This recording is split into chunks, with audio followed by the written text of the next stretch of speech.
జై శ్రీరామ్. అందరూ ఎలా ఉన్నారు? Welcome to Lakshmi fashion house. ఏంటి అన్నీ తెల్ల చీరలు ఇలా పెట్టుకుని కేరళ సారీస్ అన్నమాట, ఇలా పెట్టుకుని కూర్చుందేటని అనుకుంటున్నారు కదా. ఫైనల్గా మా నాన్నమ్మ మేము వీడ్కోలు పలుకుతున్నప్పుడు నాకు ఇచ్చినవి అన్నమాట. అంటే ఒక 10 months బ్యాక్ మా నాన్నమ్మ చనిపోయారు. ఇవి తన చీరలు కొత్తవి అన్నమాట, అసలు కట్టుకోలేదు. ఇవి అంటే పల్లెటూరు కదండి, ఎవరో తీసుకోరు. దీన్ని వేస్ట్ చేయడం నాకు ఇష్టం లేదు. ఇది ఏం చేద్దామని చెప్పేసి నేనైతే తెచ్చేసుకున్నాను. సరే నేను ఏదో చేసుకుంటానులే అని చెప్పేసి నేను తీసుకొచ్చాను. తీసుకొచ్చితే మా పాప ఏమో ఇప్పుడు సమ్మర్ కదా, నాకు కొన్ని ఫ్యాబ్రిక్స్ కాటన్ కొనేసి ఫ్రాక్స్ కానీ టాప్ కానీ నాకు అలా కావాలి, కొంచెం ఆఫీస్కి వెళ్ళడానికి నేవేవో ఎత్తింది మోడల్ వెతికి నాకు అవి కావాలని చెప్పింది. అప్పుడు నాకు కొంచెం ఐడియా వచ్చింది, తాతమ్మ చీరలు ఉన్నాయి కదమ్మా, అవి ఏమైనా పనికి వస్తాయా అని చెప్పేసి అయితే చూసుకున్నాము. ఓకే, క్లాత్ అయ్యి బాగున్నాయి.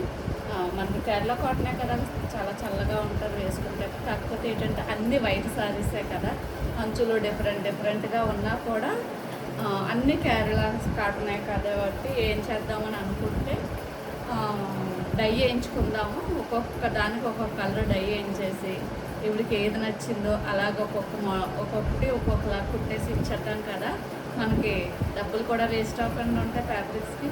కానీ ఇప్పుడు డైకి ఎంత అడుగుతాడు అన్నది క్వశ్చన్ అనమాట. తెలీదు. హైదరాబాద్లో అయితే కొంచెం తక్కువ ఉంటుందని నాకు కూడా ఐడియా ఉంది. మన కస్టమర్లు కలర్ దొరకకపోతే అక్కడ డై వేయించుకుని నా దగ్గర వర్క్స్ తెచ్చేవాళ్ళు, అందుకని చెప్పి నాకు కొంచెం ఐడియా ఉందండి. కానీ ఇక్కడ ఎంత అడుగుతారు అన్నది కూడా ఐడియా లేదు. ఎందుకనంటే అది మనకి చాలా తక్కువ డై వేసేవి. ఎతగ్గ ఒక ఆయన అయితే అడ్రస్ మనకు దొరికింది. నేనైతే లాస్ట్ టైం ఒక టాప్ కూడా వేయించుకున్నాను. అది వేరే స్టోరీలు అంటే ఇంకో వీడియో చేద్దాం, ఇందులో అయితే వద్దు. అది ఇంకొక స్టోరీ, ఒక్కొక్క దానికి ఒక్కొక్క స్టోరీ ఉంటుంది కదా. ఇవేవి వేస్ట్ చేయకుండా అన్నీ నేనే వాడదామని ఫిక్స్ అయ్యా. ఫైనల్గా చూస్తే నాకు ఫ్యాబ్రిక్స్ కన్నా డైకే ఎక్కువ అవుతుందేమో అని అనిపిస్తుంది. ఏం కాదు, ఫ్యాబ్రిక్స్కి ఇంకా ఎక్కువ అవుతుంది. నేను నీకు బోల్డ్ డబ్బులు మిగులుస్తుంది. ఈవిడ మిగులుస్తుంది అంటే ప్రపంచంలో ఎవరో దీని సంగతి తెలిసినాడు. ప్రతిదీ వేస్ట్ ఖర్చు చేయడానికే వస్తుంది అన్నమాట. అది అవసరం ఉన్నా లేకపోయినా కంటికి కనపడితే అది వచ్చేవాళ్ళు. అది మనకు అనవసరం, కాకపోతే అది ఉండాలంతే. సో మా అమ్మది చీర అనమాట. ఇది ఆర్గంజా శారీ అండి, ప్లెయిన్ శారీ. ఎప్పుడో తీసుకున్నాను కానీ నాకు కట్టుకోవాలనిపించలేదు. ఆర్గంజా అంటే బాగా పలుచుకుంటారు కదా, నాకు ఇష్టపడలేదు అన్నమాట. ఎప్పటికైనా ఫ్రాక్ అవుట్ కుట్టేసి ఇద్దాం కదా దీనికని అనుకుంటే ఇది కూడా ఏవో సెట్ చేసింది. 2 టాప్లు అవుతున్నాయి.